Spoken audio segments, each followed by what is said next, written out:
Dancing while the world burns. The morning of the gold ball, Aurora was in bed as usual. With the minstrel gone, there was no way she could find out the truth of the matter. Either he was dead, or he was free of the castle, living with flocks of mutant bluebirds or whatever, and in neither case would he be coming back. She flipped wearily through the blank pages of one of her books. The back of her mind was playing with the idea of wishing for images to appear, of wishing for the darkness from the outside to come in. Could it be any worse than living in the castle with the same people for the rest of her life? Worse than blank books and hateful parents? Worse than being confronted every day by your own stupidity? So stupid even your own aunt patronizes you? She imagined the one brief glorious moment of false paradise the outside would bring. Birds and trees and bunnies and other animals everywhere, flooding the castle halls, singing and purring and leaping into people's laps. And then exploding in one final rapturous apocalypse as the monsters came in and everyone died. She sighed, turning over in her bed. She knew exactly how ridiculous she was being. As a princess, a living princess, at the end of the world, she was far luckier than those who had died, and her life was far better than the lives of most of those who remained. With great effort she pushed herself up until she was at least sitting on the edge of her bed. Her head felt weary with all the terrible thoughts weighing it down. She felt sick, and the idea appealed to her very much. Of crawling back in bed, and sleeping and having Liana wait on her, and then go away. Sparkles appeared at the corners of her vision. She was both relieved and scared. She really was sick, about to faint even. But the sparkles weren't golden or silver as they were normally when she felt lightheaded. They were red, green, and blue. They coalesced into 3 distinct balls of colour, instead of dissipating when she took a few deep breaths. The little balls danced around the room in a manner that suggested intelligence, as if they were investigating the cracks, the crevices, the nooks, the crannies, like they were looking for someone or something that might be hiding. As Aurora crawled back onto her bed away from them, she noticed detachedly that when they came close to a solid object, their pale lights illuminated it and cast its shadow, like real lights, not hallucinations. Finally the 3 balls must have decided that it was safe and grouped together, hovering right in front of Aurora. She blinked, her eyes taking a moment to get used to the brightness being so close. As soon as she could see properly again, Aurora realized that there were things in the centers of the lights. Little living things. Things that looked suspiciously like tiny women, one in each light. "Oh dear," Aurora said aloud, trying to steady herself. The first thing spoke. Its voice was too high-pitched and tiny to hear. Aurora shook her head and pointed at her ear. The balls bobbled a bit, then they suddenly puffed up in size.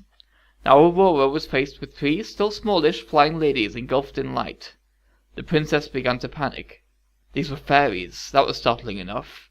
There were no fairies left except for Maleficent, and certainly not any good ones. But far more importantly, there was something terribly familiar about them. Something her body immediately recognized, but her mind didn't. She was overwhelmed with an urge to put out her hand for them to land on, to try and hug them. Why? "This is not the world in which you were supposed to reside," the green one said. The voice was still very high-pitched, but Aurora could just make it out this time. The blue one rolled her eyes. "You are running out of time. Years and hours are tangled, it's true, but both go fast. If you want to save yourself and those you love, you need to figure out how to get out of all this." "Wake up. You don't belong here," the third one, the red-lit one, packed up. "Wake up already. Do something." There were footsteps in the hall, beyond this strange syncopated gate. No, wait, just a moment. Aurora was torn between panic and frustration. "Time for your bath." Her friend appeared at the door holding a towel and a brush. The fairies were simply gone, like they had never been there at all. The princess succumbed to her bath thoughtfully. She had accidentally wished, and something had happened. Aurora was glorious in her golden gown. Without a trace of envy, Liana decided that it was the most beautiful the princess had looked yet. Without a trace of envy, Liana declared it was the most beautiful the princess had looked yet. Somehow the seamstresses had managed to create a dress several perfect shades lighter than her hair, and it sparkled when she moved. With her tresses up in intricate loops of braids and a golden diadem on top, the royal princess was an image of the sun itself, her tippet and skirts raised that just touched the earth. Probably. No one could quite remember the sun. Aurora gave her speech of gratitude and thanks to her aunt with a familiar emotion, and by the end of it, she actually felt the way she had when she first wrote it. The Queen wore golden horns that night in deference to the theme. She kept her eyes modestly lowered during the speech, and then thanked her ward warmly when it was over. The crowds cheered. Everyone seemed a little wilder that night. Dancers danced faster and harder. The musicians played like the devil was after them now that their leader was truly gone. Laughter was far too loud, and the drinking far too copious. Time may have finally taken a toll on the survivors in the castle. Aurora watched it all distractedly from her usual spot next to Maleficent's throne, but she wasn't really paying attention. What if the fairies were actually evil demons from the outside trying to get in? What if they had discovered her mind was weak, like the drunken minstrels? A perfect pliable vessel onto which to work their evil influence. Wasn't she just thinking about how great it would be if everyone died before the fairies arrived? What sort of person even thought those kind of things? Who imagined opening a door and letting death in? A new idea interrupted this familiar spiral of thoughts she had been torturing herself with. What if she wasn't the only one these visions appeared to? What if there were other minds in the castle, as weak and diseased as her own, prone to self-destructive thoughts, gateways of evil, like the minstrel? Aurora looked back and forth over the golden-hued crowd, searching for something, some sign of a weak or evil mind. Nothing immediately revealed itself. The laughter may have been borderline hysterical, but that could have been relief that things were back to normal. If they questioned the source of their magical banquet, the gilded quail eggs and golden soups, they were at least eating it. If the musicians solely felt the absence of the minstrel, still they played in key for the twirling golden dances. There wasn't a note from her anywhere, actual or metaphorical. "Why aren't you dancing?" Maleficent asked. She clasped a golden goblet that held some thick black wine. Her eyes were shadowed, and her movements were slow. She would be her old self again in just a few hours. Aurora bit her lip. She was almost overwhelmed with a drowning sense of déjà vu. She had done this before, at least once. She would do it again, at the next dance probably, and again, and again, and again. Panic was building in her head, and she wasn't sure what to do with it. "Go," her aunt said, flicking her wrist imperiously, shooing her away. Aurora nodded and obediently trotted off, glad to have an order to follow and give her body something to do. But her mind wasn't on the dance. It was on the fairies and traitors and what the outside really looked like. It was on what had happened to the minstrel and the feather and her aunt. Her feet were really going through the motions with no joy. No one noticed, however. The princess's innate grace and skill and beauty and poise made her the most beautiful dancer in the room without her even having to try. Golden torches reflected 1,000 times in the soft golden folds of her dress. Her golden shoes sparkled like candle flames. Count Bordeaux avoided her like the plague, not even looking at her face when they twirled around each other during a set. In the middle of an endless chain dance, Aurora saw Maleficent get up quietly and slip away from the throne out of the room. Maybe it was a good time to take a break, get a mug of cider, clear her head. Over by the bowls of punch, Lady Astrid had a grim smile on her face and a flagon in her hand, and was nodding about something the much older Countess de Chabel was shouting in her ear. Just a week, or whatever ago, the princess wouldn't have given a second thought to either one of them.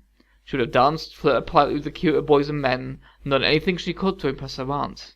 But now?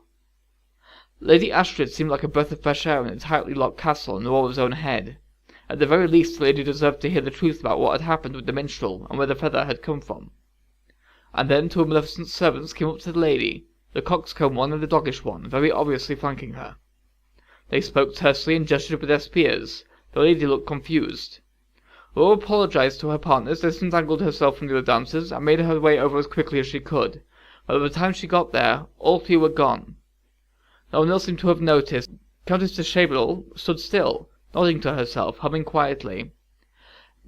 "Did you see where Lady Astrid went?" Aurora asked carefully and loudly, knowing the woman was mostly deaf. "Very courteous and nice woman," the Countess shouted back. "She checks in on me every day, you know, to make sure that I am all right." "Where did she go?" Aurora repeated, trying not to be rude. "All over, I think. She and her husband like to travel, not me." The princess couldn't stop one huff of disappointment, but she forced herself to nod courteously before rushing off to the closest stairs. Where Maleficent's guards taking Lady Astrid, and why? Maybe there was something wrong with one of the residents of the castle. Lady Astrid was the closest thing the nobles had to a nurse. But as Aurora searched, running through the castle halls and looking into every likely place, and finding nothing, she began to suspect that it wasn't for so noble a cause. With a sickening twist of her stomach, she thought about the feather, of her ill-advised revelation to Aurora and then Lady Astrid, and the implications of where the feather had come from. The minstrel was gone, Count Bordeaux was on edge, Astrid herself had said the whole matter was dangerous, and now the lady had been whisked away by royal guards. Praying she was wrong, Aurora hurried up the last flight of stairs, the one that originally led to her father's solarium, which Maleficent had claimed as her own chambers. She chose it out of respect for Aurora, not wanting to appear to replace her parents entirely, especially in their own bedroom. Plus it was a little removed from everyone else, and in a tower, just the sort of thing a fairy queen would like. Aurora paused just outside the door and took a deep breath. She moved to go in, and then stopped. Whatever she had expected to see, Maleficent talking with her guards, Maleficent chastising or questioning Lady Astrid, Maleficent standing in front of her large mirror adjusting her outfit, none of it was what was actually happening in the room. Lady Astrid was in there with Maleficent, gagged and tied up. The rope cut into her flesh and made her gold-dressed balloons ridiculous folds between the cords. She was only upright because she was held that way by the two guards. Astrid's face, pale and sweaty, strained her gag and her gold-white wimple. "An excellent choice, my pets," Maleficent was saying with a throaty laugh. She looked like she wanted to stroke one of the horrible guards, but pulled her hand back at the last moment and clasped it into her fist. "The lady is certainly robust. True royalty would be the best, their blood would be the strongest. A pity about the exile being gone, that was a mistake. But she will serve for now." The Queen reached deep into her cloaks. She pulled out a strange ripple-bladed black stone dagger that looked sharp but awkward. Before Aurora could even guess what it was for, Maleficent plunged it deep into Astrid's chest. The movement seemed unending. The Queen had to jiggle it back and forth to get all its sinuous bends into the woman's flesh. Astrid screamed, or tried to, the muffled cries sounding wet and useless behind her gag. The guards holding her whistled and hooted with glee. With a determined set of her jaw, Maleficent wrenched the dagger out. A fountain of blood streamed from the poor woman's chest, too purely, too neatly to seem possible considering the jagged imposition of the wound. Aurora ground her knuckles into her mouth to stop herself from screaming. Maleficent chanted, "Magic of the darkest power, grant me this but one more hour. I give thee blood for one who sleeps, my body dead but my spirit keeps, alive in her thoughts and dreams, though to her this world seems as real as the waking one. I will live again, my will be done." Almost delicately, like she was watering a fragile flower, Maleficent took her staff and held the crystal orb at its tip in the stream of blood. The world blurred, the orb was a hole in the air itself, and the blood benched and gushed into it, pulling into its vortex. Somehow it passed through the wall and filled the glassy vessel, churning and frothing redly. When it was full, the Queen pulled her staff back and gave it a dramatic twirl. The blood inside glowed and bubbled furiously. Then it changed, losing its redness and becoming the familiar, bright, glowing green of Maleficent's magic. The Queen sighed, shifting her shoulders and stretching out her arms, as if she had just woken from a long, restful sleep or come out of a hot bath. The shadows under her eyes were gone. Her skin looked fresher, plumper, but she didn't look entirely happy. It wasn't enough. "It's taking more and more blood from those idiot nobles to sustain me for fewer and fewer minutes." Lady Astrid was apparently already broken. The two monsters let her fall forwards. Blood pumped out of her in ragged spurts directly onto the floor. Blood moistened her gag as well and began to collect in large heavy drops on her chin. Aurora found herself praying that the lady was dead. There was something about the way the guards couldn't keep their eyes on their mistress, but let them slip to the pale body they now held. Their tongues hung out of their mouths and they savoured hungrily. Maleficent moved her staff in a circle. "Spirits of evil, open the window to that other realm," she commanded. The orb traced a silvery outline in the air that shimmered and shivered. The view through it was of the same room, but distorted, or less distorted. The details in the image were somehow more distinct than reality, the colours more complicated. It was both uglier and more fascinating than the real room, but that wasn't what caused Aurora to gasp. In that other room, through the shimmering window, the Queen's bed wasn't empty. Aurora herself slept in it. The princess fell against the castle wall. It wasn't like looking at a statue or painting of herself. It really was her. She knew it. She knew that there would be a teeny tiny freckle on the inside of her left little finger, She could feel the way her belly flattened out when she lay on her back. She knew her own breathing, which the other Aurora wasn't really doing. She who sleeps. Aurora was the one who slept.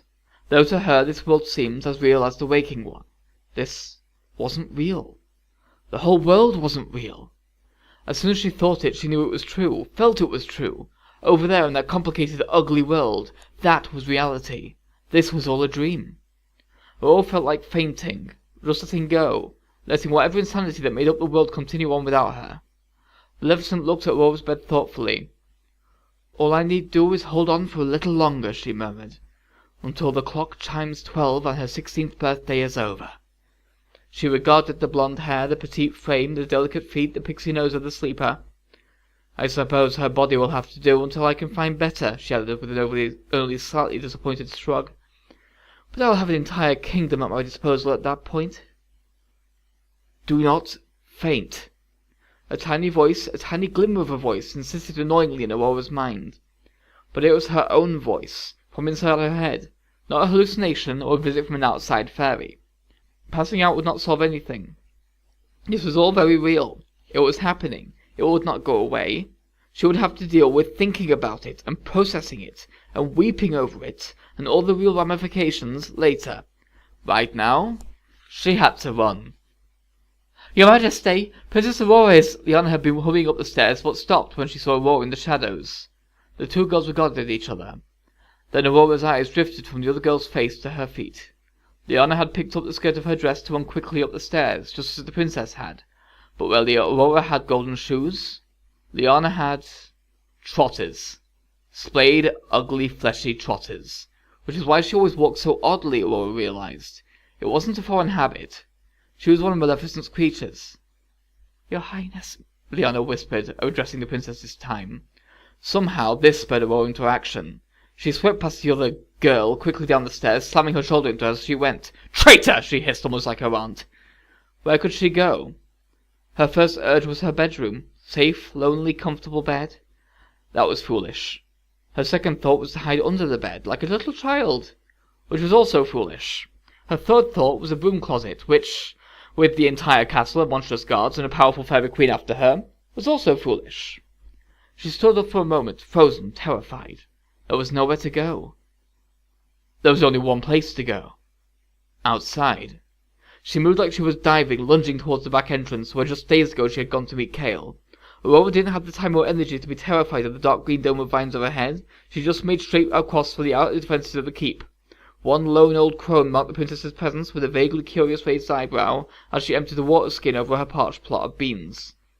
Golden ball or not, things died without help in this world. The princess dashed into the nearest tower in the outer wall. Even through the heavy stones she was sure she was able to hear movement, an alarm raised once it was realized she had fled. Up, up, up she climbed the staircases she had played on as a child, free to roam the castle at will like a rat. Her dress kept tangling with her legs despite her nimbleness and grace. She paused just long enough to rip the train off. She felt a twinge of sorrow for the women who had sewed the cloth, and the old women who wove it, but her legs were now free, and she could take the steps several at a time. She doubled her speed past the floors with barracks. Not all the human guards had gone to the ball. People still had to patrol, despite the safety of the thorny barrier. They looked up at her from benches where they were sharpening their swords or polishing their helms. Perhaps they were not surprised as guards might have been in other castles, in other times, with princesses who stayed nicely in their rooms and chapels and gardens. Aurora paused at the top of her tower and looked around wildly. Her goal was the Barbican, the main entrance to the castle with the portcullis and drawbridge. It was the point that stuck out furthest from the keep and lead farthest into the vines. But the passage to it from where she had emerged was a terrible exposement to run. The tall crenellations on the right of the stonework were meant to protect guards from invading forces. There was nothing else on the left but a low wall. Who would attack a castle from within? In the courtyard below, a half-dozen misshapen creatures tumbled together out the castle, armed with bows and slings. They had a perfect view of her. "There she is!" One pointed an arm that terminated in a single terrifying hook-like claw. Aurora ducked and ran. Maleficent appeared at an arched window in a castle tower, fury informing her every gesture. "Guards, seize the princess!" she cried. "She means to do herself harm!" But at the same time she raised her staff and began to mutter an incantation. The princess willed her feet to move faster. She narrowed her vision to the path before her, the ancient rocks that slipped by on either side of her. The Barbican was once a place of extreme security, with murder holes for dropping boiling oil on the heads of invaders, but had been more or less abandoned since the war had ended. The giant gate was sealed in place. There was no cause to raise it, ever. The platform on top was just used as a private escape for castle teams and drunken servants. Aurora hadn't expected to find anyone there. To her dismay, the shiny helms of guards began to pop out the narrow entrance to the stairs like moles. "Your Highness!" one called, immediately leaping to grab her. Up here, the vines were distressingly close. They laced together just a man's height above her head before bending over and shooting straight down 30 meters or more, where their thick trunks made a living wall just outside the castle stone walls. The moat was gone, the water sucked up by their greedy, unlikely growth. The foul dust of their aging and shifting lay brownly over everything. It smelled unwholesome. Aurora looked around wildly, unable to believe she was about to do what she was about to do. A guard lunged for her. She leapt. Aurora fell harder than she thought she would, and landed on a thick branch. She coughed and gasped, the breath knocked out of her. Her ribs were bruised and her stomach hurt, but that was all. Now she was within the tangled world of the plants, it would be a piece of cake, climbing down from one closely entwined vine to another. The guards continued to shout from somewhere above her. "My lady! After her! Queen Maleficent, what do we do?" With a grin she wasn't quite sure where she had, Aurora began her descent. And then the vines began to move. Not the oldest, thickest trunks, small whippets of small vines, curlicued like a cucumber's tendrils. They shot round her legs and arms and pulled. "No!" Aurora cried out, frustrated with the world. She shook and pulled and kicked. The greenery snapped away as easily as bean sprouts. The princess was taken aback by her own ferocity and its accomplishments. She hadn't really expected it to be so easy. A little less cocky but more resolute, Aurora moved more quickly downwards. Then thorns grew much faster than they were supposed to, erupting wide and thick and unseemly in the way they pushed through the skin of the vines and each other. They pierced Aurora's flesh, sharp as needles. Everywhere she tried to place her hands they sprung up. Very quickly she was covered in cuts and punctures and rivulets of blood. Also they screamed. They screamed as they forced their way through their own stalks into one another. They screamed in delight when they pricked her. They grew strange faces, long and lined like old men's. But when they managed to speak, they sounded like Maleficent. "Go back. There is nothing for you out here. Return to the castle." Aurora bit her lip and tried not to sob. She couldn't move for the sharp thorns everywhere. "Go away!" she shouted in rage and bitterness. "I wish you would just disappear!" The thorns receded, melting like lumps of sugar in hot tea. Aurora blinked. She wanted to think about what had just happened. But she had to move quickly before Maleficent attacked again. Throwing herself with almost careless abandon, she plummeted down, bouncing from branch to branch like a pebble tossed down a deep well. She hit the dark ground with a sickening hardness. Her head was snapped back and jarred so badly that everything went blurry. It didn't help that the air was thick and dusty in a permanent twilight. But there, some distance away from the castle, just barely visible through the interlaced vines, she could see a faint flicker of yellow light. Golden and bloody, Aurora straightened her shoulders and walked towards sunshine.